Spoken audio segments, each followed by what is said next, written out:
정기양 증인. 네. 박근혜 대통령 피부과 자문이시죠? 네, 그렇습니다. 네.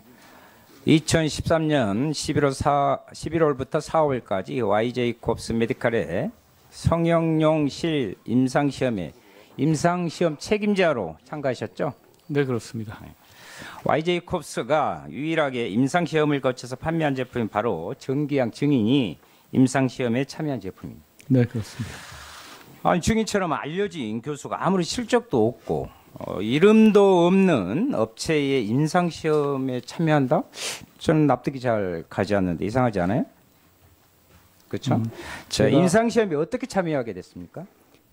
김영재 원장을 저희 병원에 계시는 김영재 원장의 주치의를 통해서 소개를 받았습니다. 누가 참여해달라고 했어요? 아니요, 참여해달라고 그런 게 네네. 아니고 먼저 소개를 하면서 이분이 이런 시를 만든 게 있는데 한번 네가 좀 봐달라 그래서 네, 제가 좋습니다. 만났습니다. 네. 만나서 네, 알겠습니다. 김영재 의원에서는 최보정이라는 이름이 등장한 거 2013년 10월 15일입니다. 그리고 YJ콥스가 임상시험을 신청한 것은요. 20여일 뒤인 11월 6일이에요. 아니, 만약에 이 최보정이 최순실이고 김영재 의원 측의 주장과 같이 이때가 초진이라면 최순실이 10월 15일 처음 진료받고 바로 김영재 의원 밀어줘야겠다 하고 결심합니까? 이거 말이 안 되잖아요. 김영재 증인. 2013년 10월 15일 이전에 최순실이 김영재 의원 왔어요, 안 왔어요? 왔습니다. 왔죠? 그러면 그때 10월 15일 이전에 박근혜 대통령이 김영재 의원에 왔어요, 안 왔어요? 박근혜 대통령은 안 왔습니다. 안 왔어요? 네. 네. 김상만 증인. 2013년 9월에 대통령 혈액 받아서 검사했죠? 네. 검사한 양이 얼마예요? 정확하게 제가 요구한 내용은 한 10cc 정도 됐었습니다. 그러니까 10cc? 아니, 70cc, 50cc 있잖아요. 어떤 10cc 10cc. 예. 처음에 언론에 NK 세포 활성화 검사라고 했죠. 제가 그건 착각했었습니다. 착각하셨다. 그럼 대통령 혈액 가지고 무슨 검사했어요? 전에도 말씀드렸지만 종합검진에서 빠졌던 호르몬 균형 검사를 네, 했습니다. 그것은 아까 말씀하셨고, 즉 공식 라인을 통해서 하지 못하는 검사한 거죠? 약물 중독 검사한 거 아니에요? 그렇지 않습니다. 그러면 국가 이익 기밀에 해당해요. 대통령은 그거 알고 계시죠? 이번에 처음 알았습니다. 이번에 처음 알았어요? 네. NK 활성화 검사도 거짓말 아니었냐? 저는 이렇게 묻고 싶은데. 제가 면역 기능 검사를 한다는 거를 잘못 전달했던 것 같습니다. 예. 박근혜 대통령의 100억 주사인 루치원주 조사한 적 있죠? 저는 없습니다. 없어요? 저는 처방을 했고 저는 피하 주사만 했고요. 처방을 처방만 했습니다. 처방을 하는데 주사는 직접 하지 않았다. 네. 이병석, 김효노 전 주치와 의무실장은 김상만의 치료 내용을 전혀 몰랐다고 하는데 그럼 주치와 의무실장 모르게 누가 했어요 이걸 주사를? 저는 그 주사를 전달만 했고요. 대통령한테 직접 전달했고요. 아니야. 그럼 주사한 사람 아무도 스스로 났어요? 그건 저도 잘 본 적이 없습니다. 100억 주사위에 들어있는 글루타치온 성분이 마약 해독시킨다는 이야기가 있어요. 박근혜 대통령이 약물 중독이거나 아니면 의존성이 있어서 주사한 거 아니었어요? 처방한 거 아니었어요? 전혀 미용 목적이나 해독 목적으로 사용하지는 않았고요. 제가 시간 있으면 자료 준비해 왔습니다. 김영재 증인. 부인 박채윤, 처남 박희준, 처제 박채희 2014년 4월에 모두 개명했죠? 그리고 원래 김영재 증인도 원래 김영복에서 개명한 거죠? 네, 맞습니다. 그런데 2014년 2월 2개월 전 최순실이 최선원으로 개명한 직후예요. 우연의 일치예요? 아니, 전혀 그분하고 상관없습니다. 상관이 없시다. 왜냐하면 저희 교회 권사님이 지금 이름을 최순실이 바꿔준 그동안 여러 차례 개명하면서 자신의 흔적을 지워왔듯이 최순실로부터 본격적인 특혜를 받기 시작하는 시점에 모두 개명을 합니다. 그러면 통장 개설이 필요했어요? 아니요, 전혀 사실 그분이 최순실이라는 것도 몰랐기 때문에. 몰랐다. 무언가를 감추고 흔적을 지우면서 각종 특혜를 받았습니다. 그 이유가 본 의원은 박근혜 대통령이 처음 김영재 의원 순천향 병원을 최순실과 함께 다니면서 각종 약물에 의존해 왔고 이를 김영재, 김상만 등이 알았기 때문이라고 생각합니다. 여기에 2014년 4월 16일 세월호 참사의 진실에 단초가 있다고 이렇게 생각합니다. 김상만 증인, 차원병원에 전화해서 JTBC 고발 안 하냐고 물은 적 있죠? 그런 적 없습니다. 네? 저는 JTBC 고발이라는 말을 한 적이 없고요. 제가 녹취록에서는 그렇게 있습니다. 녹취록에 민정수석실에서 고발하라고 이야기했습니까? 안 했습니까? 저도 그 기사 보고 황당했는데요. 저는 오늘 김영재 원장님 오늘 처음 봤고요. 아, 처음 보셨고. 네.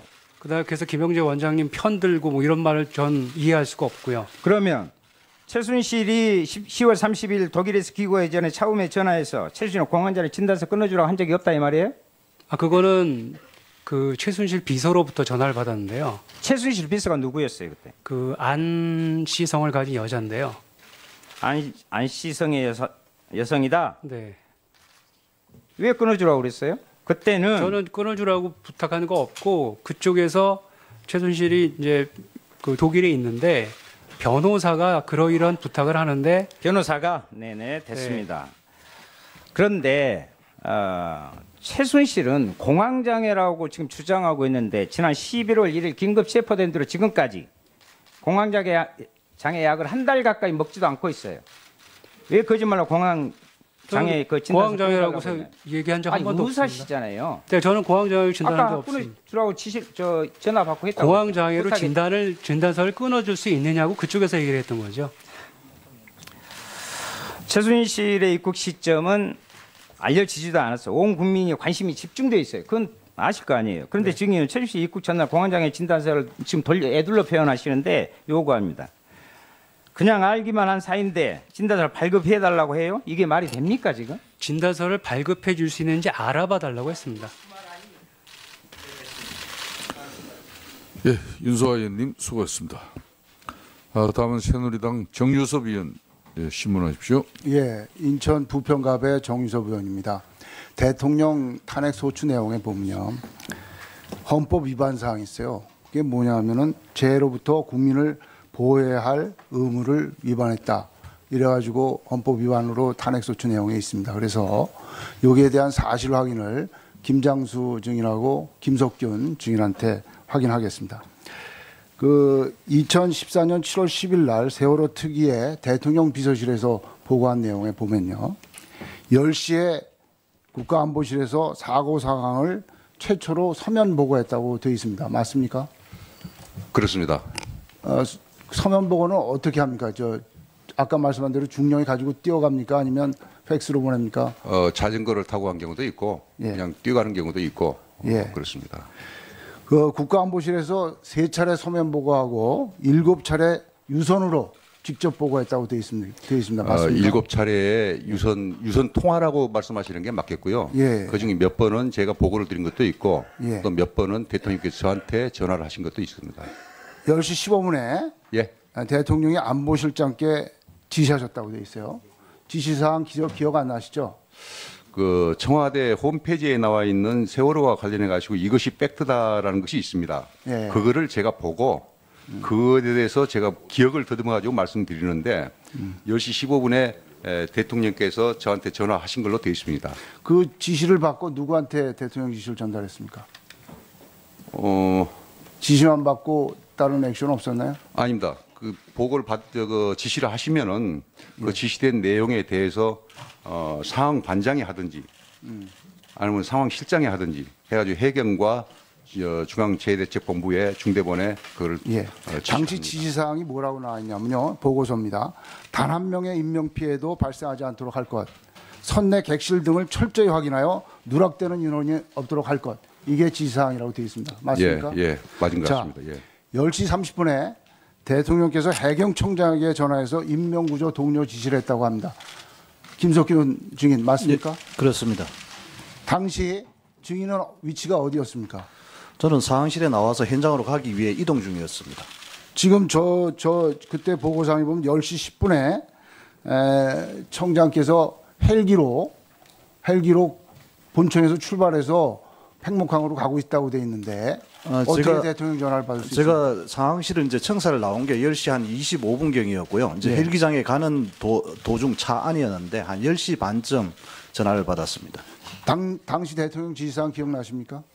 그때 그 전국의 특공대를 다 동원을 해서 구조에 그 한 사람도 빠짐없이 그 구조를 할 수 있도록 하라, 그런 취지의 말씀이었습니다. 그런 지시가 있으셨죠. 예. 처음 김석균 증인이 사고 사실을 인지한 거는 9시 10분으로 돼 있습니다. 맞습니까? 9시 5분경에 이제 그 상황 담당관으로부터 보고를 받았습니다. 9시 5분에 아셨다고요? 우리나라 순환구호법 제5조에 의하면 해난 사고 시 중앙구조본부장이 누굽니까?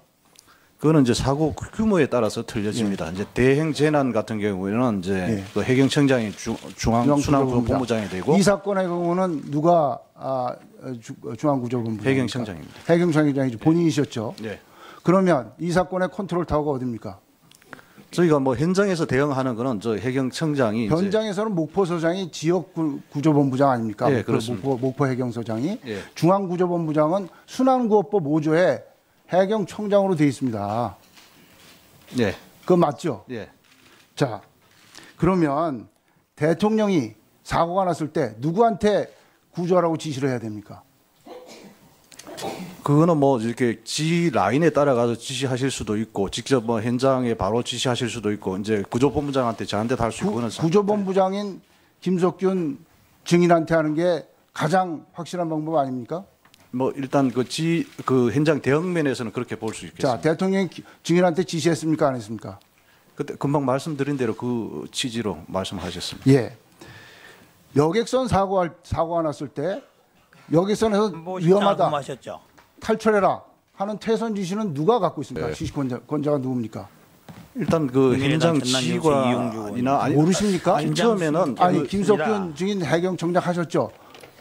배 세월호 하셨습니까? 해경 사고 하시면서 당일날 뭐 그런 적은 없습니다. 없죠. 예.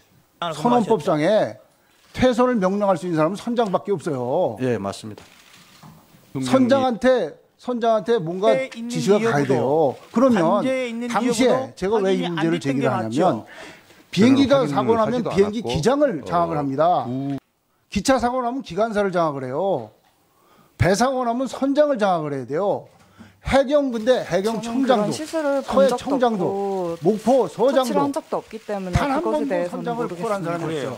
5월 13일 하루가 아니에요. 선장을 장악해서 선장한테 명령을 내려야 될 거 아닙니까? 2014년 상황을 8월 겁니다. 파악하고 지금 거기에 무슨 상황이 있는지 2015년 12월 승객들이 어디에 있는지 2016년 3월 거예요. 지금 이 무슨 모든 뭐라고 것을 하는지 의무실에 있는 사람이 그때 모르면 뭐라고 누가 나왔습니까? 합니까? 그때 여객 자, 여객 원장님. 사무장이 자, 전화로 상황실에 이 정도 시설 신고했잖아요. 간단한 지금 시설입니까? 여객들 전부 잘 나가지 말고 모르겠습니다. 가만히 있으라고 김영재 그런다.